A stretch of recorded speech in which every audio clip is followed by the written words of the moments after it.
This is week 2 of our series, You'll Be Glad You Did, spoken by Steve Hall. Hey everybody, Andrew Stanley here. We are out and about for the You'll Be Glad You Did series. We're giving out free advice, and also I'm hoping to get some free advice. So, really hoping that we'll be glad we did this.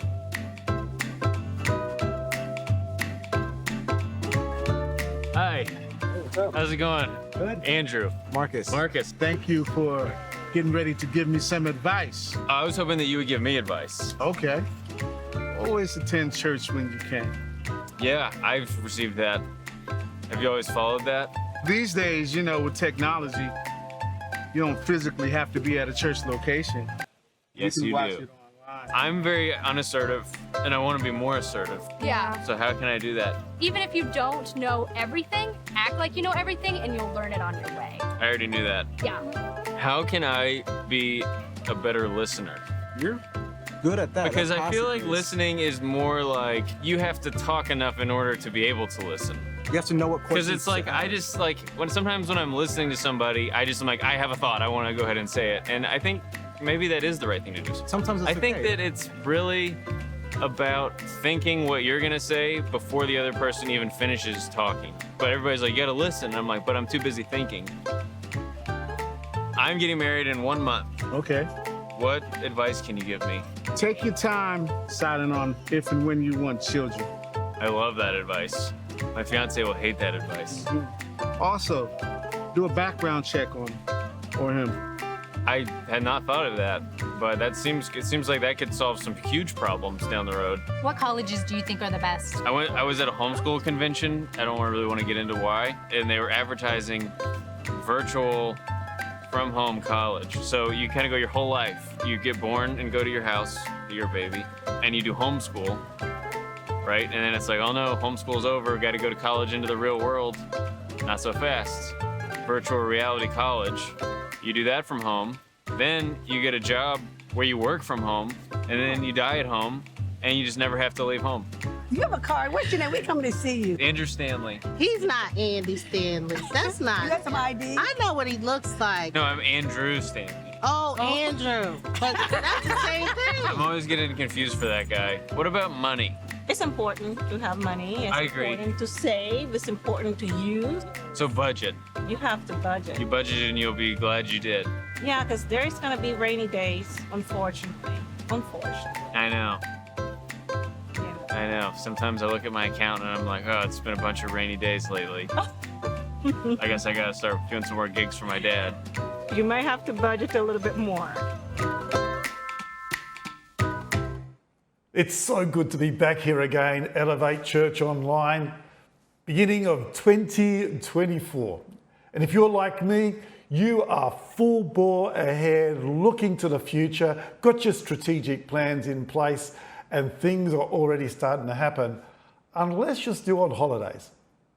But I want you to stop for a minute and do something you probably did in December.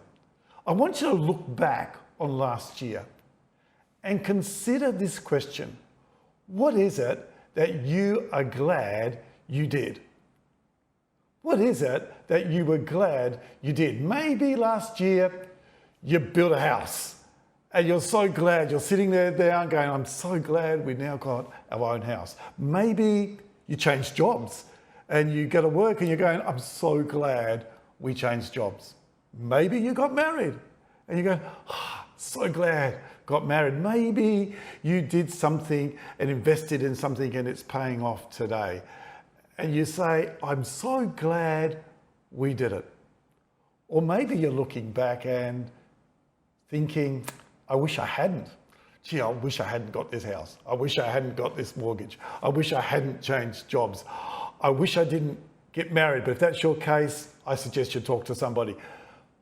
But I want to ask you this question today. What is it that you are so glad that you did? Because we're doing a series at the moment, and the series is You'll Be Glad You Did. Timeless advice in troubled times. Can you remember some of that timeless advice you got, maybe as a child, maybe from your parents, maybe from your grandparents, maybe from a wise sage, maybe your pastor, maybe a teacher? I remember from my dad many, many years ago repeated the same phrase over and over again, timeless advice that I still use today. And that's this: if a job's worth doing, son, it's worth doing well. Timeless advice. And so we've been looking at that, and you've looked at the intro video, and today our timeless advice is this: listen. Listen.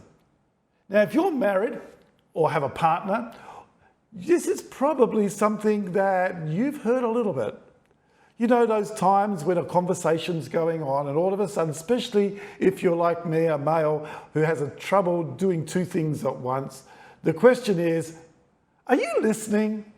I mean, I said that to someone on the phone the other day, a salesperson who was trying to sell me something, and I was saying no. And I said, are you listening? Because if you're in a relationship, the follow-up question is the one you don't want to hear. So what did I say? I think what part are you talking about? Here's the issue.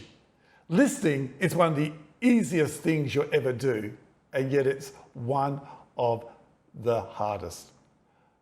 A guy by the name of Dr. Ralph Nichols. He was known or nicknamed the father of listening. He was a lecturer at the Minnesota University and an author of a book, Are You Listening?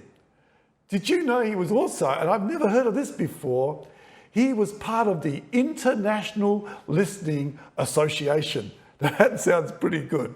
Be a lot of listening happening there. But in his book, he actually talks about a research that they did at the university. And they went out to a large manufacturers in Chicago, and they asked the people at this manufacturers, they said, we want to ask you about what you understand about listening. And they had a whole survey about listening. And from that, especially from the executive team, there were a number of comments. And this particular one stuck out. Let me read it to you. This was from one of the executives. It says, I've been thinking back about the things that have gone wrong over the last couple of years. And I suddenly realized that many of the troubles have resulted from someone not hearing something or getting it in a distorted way. See, the truth is that listening impacts your direction. Listening will impact how you respond. Ralph actually made this comment in a quote from his book. It says, the most basic of all human needs is the need to understand and be understood.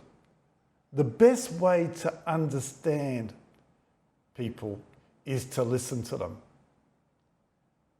Another quote that I want to give you from a book called From the 7 Habits of Effective Leaders that I encourage you to read. And it was from Stephen Covey, who said this: most people do not listen with the intent to understand. They listen with the intent to reply. See, it's one thing to listen, and listening isn't just not talking, but listening is hearing. And I want to give you 5 different type of listeners that are there not for the intent to understand, but for the intent to reply. And one of those is the distractor. See, the distractor, they listen, but there's so much going on in their heads, so much happening. Maybe it's a problem at work, maybe it's a problem with the family, maybe it's something that's happening around, maybe it's a job I've got to do, maybe it's the phone that's ringing. But the distractors look like they're listening, but in their heads, something else is going on. Then there's the fixer.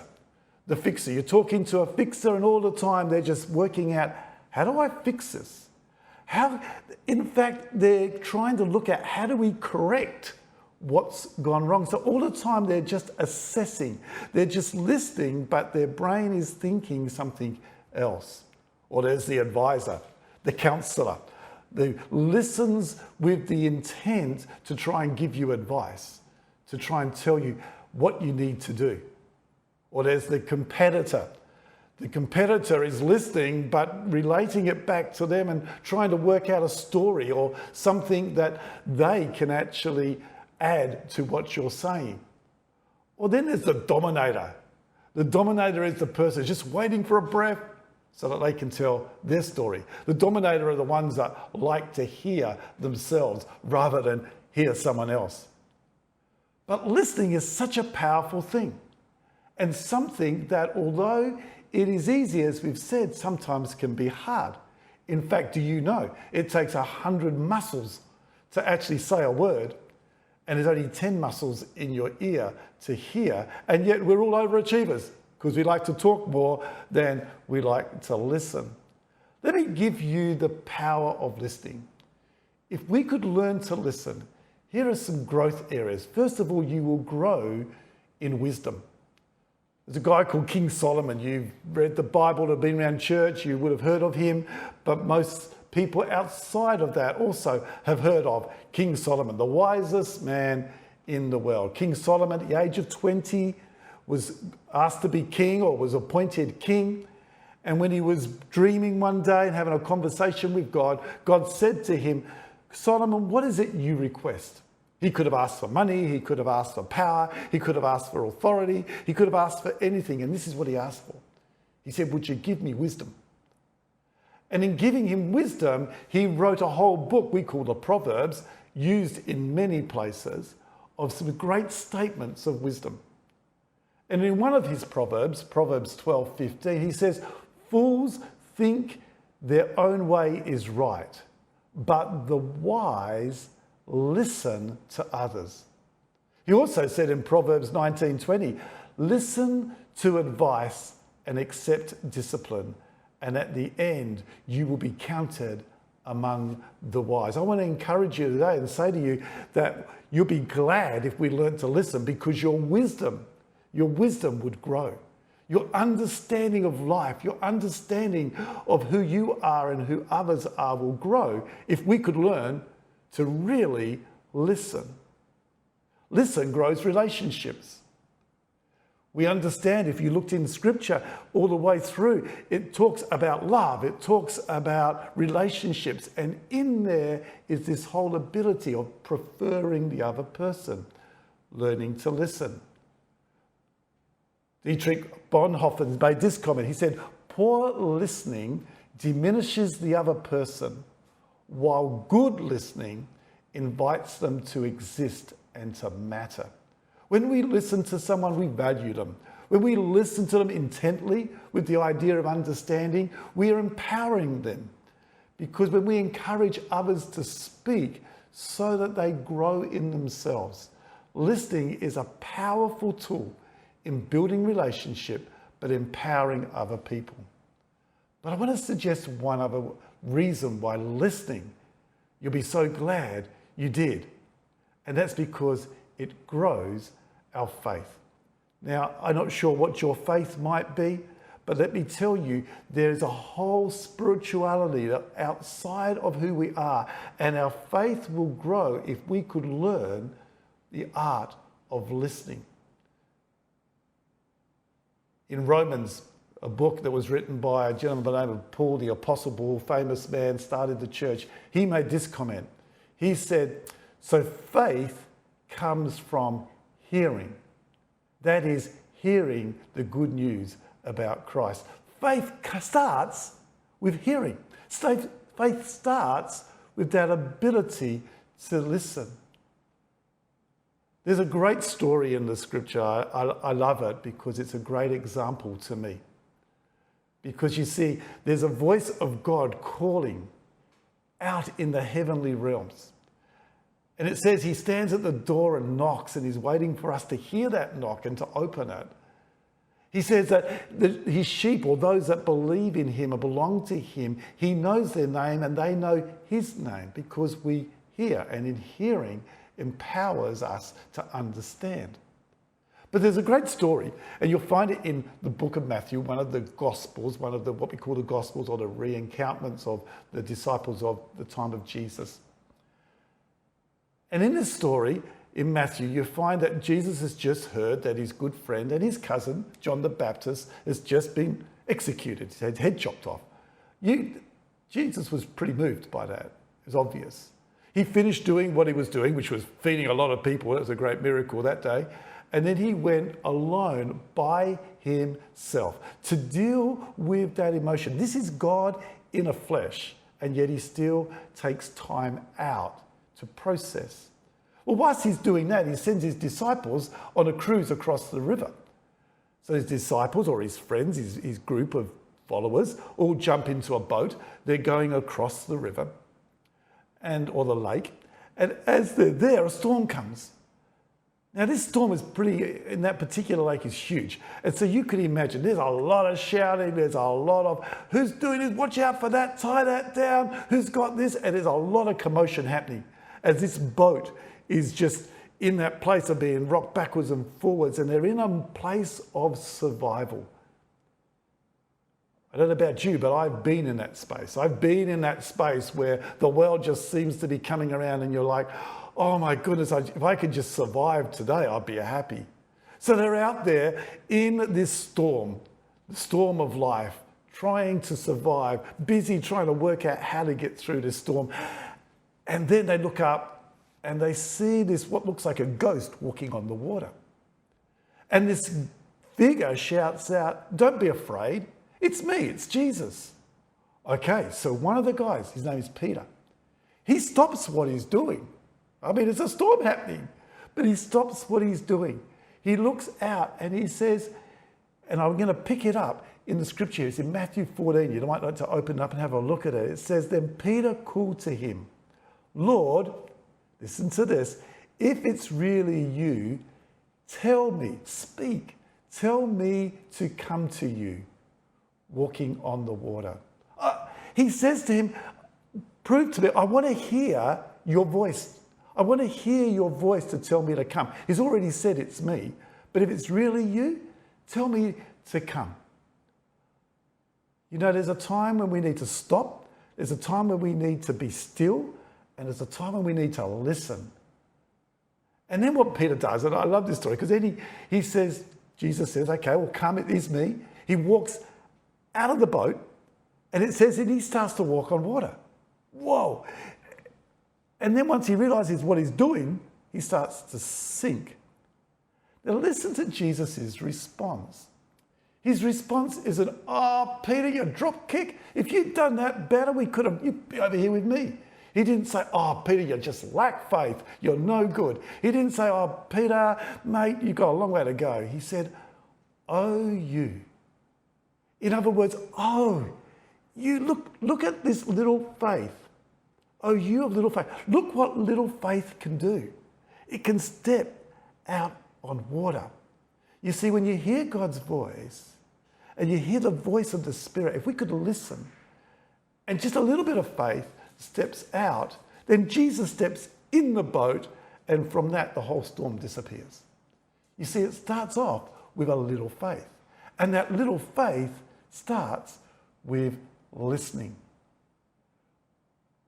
You know, listening doesn't just happen. And I want to just give you, just quickly, some ideas, not rules, but just some ideas, some conversation, some things that you might say, hey, I'm glad I did that. Things that may move you forward. Because if you're like me and you've been in that storms of life, these are the practices that I've put in, and I would encourage you to consider whether this is something you could do. The first one is this. If you really want to listen to the world, listen to others, listen to the Spirit, the first thing to do is be still. Do you remember the time there was a word called boredom?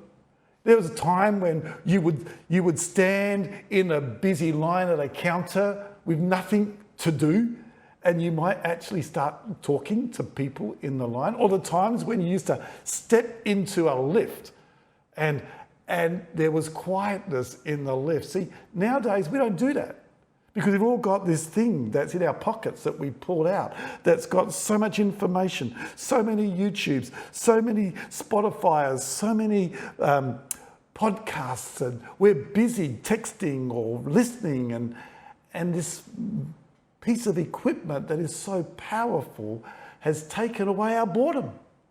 In fact, it was said that after research was done by one of the big IT companies to find out how much people use their phone, they asked the question, when you're bored, what do you do? And 70% of people said they would pick up their phone. You see, we've come into a world that is so busy. There is so much information. There is so much to do that we struggle to be still. And that's not just still as in standing still. That's in being still in our life. It's such a hard thing to do. We live in such a busy world. And yet the psalmist encouraged us to be still and know. See, be still first, then you will know that I am God. I want to encourage you to actually, in the tensions of life, pay attention to the tensions and actually learn to be still. The key to listening is to put things down, put your worries down, put your pain down, put your concerns down, put the busyness of life down and be still. You know, recently I had lots of pressures, and in the office everyone knew I was stressed. Everyone knew because they could tell. I act differently. And I just said, I'm out of here. And I walked out the office, I jumped in my car, I went up onto the hills, I sat in my car and I fell asleep. And then I went for a walk and I sat on a rock because I just needed to be still. We need to learn to put things down and walk away. But we need to be quiet. Bonhoeffer also said this, he says, silence facilitates the expansion of the soul. It's when we are silent, we listen, feel, and connect to our higher self and raise the level of our awareness. In the old song of Simon and Garfunkel, silence is golden. Or in the words of the great monks, silence is God's language. It's not just an external silence. It's actually an internal silence. When I'm listening to someone, there's so much going on in my head. There's so many words, there's so many voices. In my head, there's so much noise. And we need to practice being silent, putting those things down. One of the great ways of being silent is to help us listen, is to ask questions of clarification of those that are speaking to us. And that's the same with God. We need to learn to be still, and we learn to be silent. But here's the third beatitude that I want to suggest, as they are all B's, and that's be present. See, there's a posture of listening, and that posture is being present. You ever spoken to someone and you're thinking to yourself, you're not really here. You're somewhere else. You're on the footy team. You're at home. You're at your work still. We need to be present, and we need to find that posture. And one of that postures of presence is to unfold your arms, have eye contact, actually be present. Too often I see people walking around and I've been in my car where the passenger has got those things called earpods in their ears, and you're thinking, you're not really listening to me. There's something else going on. Or all of a sudden they tap their ear and they start talking to somebody because they're not present. You know, we need to take those earplugs out of our ears. We need to stop listening to YouTubes and put it down and be present with other people. Maybe park a few things and learn to be present. But here's the final thing I'd like to give you, and that's be practiced. In other words, listening is something you have to practice. It's a muscle that we have to put into place. It's something that we need to practice every day now. I find 5 minutes just to be still and to breathe.